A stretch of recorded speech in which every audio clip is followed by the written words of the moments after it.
Bismillahirrahmanirrahim. Assalamualaikum warahmatullahi wabarakatuh. Perkenalkan, nama saya Nurfadila Darwis, mahasiswi dari STAI Al-Azhar Goa, Prodi Hukum Keluarga Islam, dosen pembimbing, Ustazah Dr. Zainab Abdullah LC MTHI. Oke, di sini saya akan membahas tentang iman kepada kitab-kitab Allah. Sebelum itu, apa sih pengertian iman? Dan bagaimana hukum beriman kepada kitab-kitab Allah? Menurut bahasa, iman adalah percaya atau membenarkan, dan menurut istilah, iman adalah kepercayaan yang diyakini kebenarannya dalam hati, diucapkan dengan lisan, dan diamalkan dengan perbuatan. Hukum beriman kepada kitab-kitab Allah Subhanahu wa Ta'ala adalah fardhu ain, wajib bagi setiap orang yang beragama Islam, Muslim atau orang Islam yang tidak mempercayai adanya kitab-kitab Allah Subhanahu wa Ta'ala, maka dinamakan dengan murtad atau keluar dari ajaran Islam. Dan iman terhadap kitab Allah Subhanahu wa Ta'ala merupakan salah satu landasan agama kita. Oke, kita masuk di pengertian kitab-kitab Allah menurut bahasa. Kata kitab memiliki dua pengertian. Pertama, berarti perintah. Kedua, berarti tulisan di atas kertas.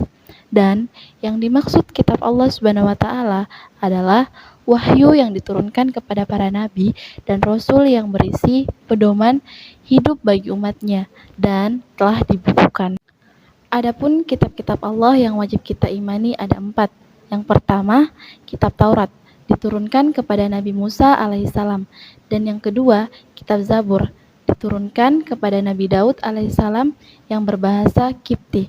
Yang ketiga, kitab Injil, diturunkan kepada Nabi Isa alaihissalam yang berbahasa Suryani. Dan yang terakhir, kitab Al-Quran, diturunkan kepada Nabi Muhammad SAW yang berbahasa Arab. Lanjut, kita masuk di pengertian suhuf. Suhuf adalah wahyu Allah yang diberikan kepada para rasulnya, yang berisikan pujian-pujian, zikir, nasihat-nasihat, dan tidak wajib diajarkan kepada manusia. Persamaan kitab dan suhuf pada hakikatnya adalah sama, yaitu wahyu Allah yang diturunkan kepada Rasul pilihannya. Adapun perbedaan kitab dan suhuf.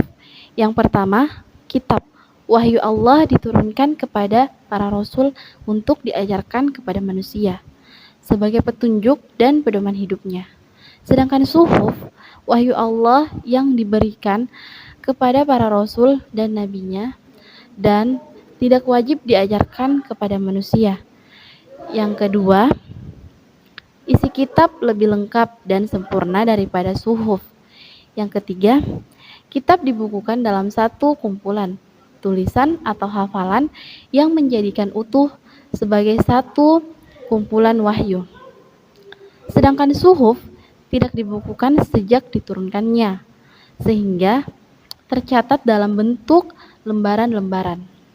Dan yang terakhir, kitab ialah wahyu Allah yang merupakan mukjizat yang diturunkan kepada nabi dan rasul yang jumlahnya sebanyak 4 buah, yaitu Taurat, Zabur, Injil, dan Al-Quran, yang berisi tentang akidah, ibadah, syariah, dan muamalah. Sedangkan suhuf adalah lembaran-lembaran wahyu Allah yang diturunkan kepada para nabi yang berisikan pujian-pujian, zikir, dan nasihat-nasihat. Nabi yang menerima suhuf, yang pertama, Nabi Adam alaihissalam menerima 10 suhuf. Yang kedua, Nabi Musa alaihissalam menerima 10 suhuf. Yang ketiga, Nabi Ibrahim alaihissalam menerima 30 suhuf. Dan yang terakhir, Nabi Idris alaihissalam menerima 30 suhuf. Poin selanjutnya, hikmah beriman kepada kitab-kitab Allah Subhanahu wa Ta'ala. Yang pertama, meningkatkan keimanan kepada Allah Subhanahu wa Ta'ala yang telah mengutus para rasul untuk menyampaikan risalahnya. Yang kedua, Hidup manusia menjadi tertata karena adanya hukum yang bersumber pada kitab suci. Dan yang ketiga, termotivasi untuk beribadah dan menjalankan kewajiban-kewajiban agama seperti yang tertuang dalam kitab suci. Yang keempat, menumbuhkan sikap otomatis karena telah dikaruniai pedoman hidup dari Allah untuk meraih kesuksesan baik di dunia maupun di akhirat. Dan yang terakhir, terjaga ketakwaannya dengan selalu menjalankan perintah Allah dan menjauhi semua larangannya. Dan cara beriman kepada kitab Allah, poin pertama, beriman kepada Al-Quran. Caranya sebagai berikut. Yang pertama, meyakini jika Al-Quran itu benar-benar wahyu Allah, bukan larangan dari Nabi Muhammad SAW. Yang kedua, meyakini jika isi Al-Quran dijamin kebenarannya, tanpa ada keraguan sedikit pun. Yang ketiga, mempelajari, memahami, dan mencoba menghayati isi dari kandungan Al-Quran. Yang keempat, mengawalkan ajaran Al-Quran dalam kehidupan sehari-hari.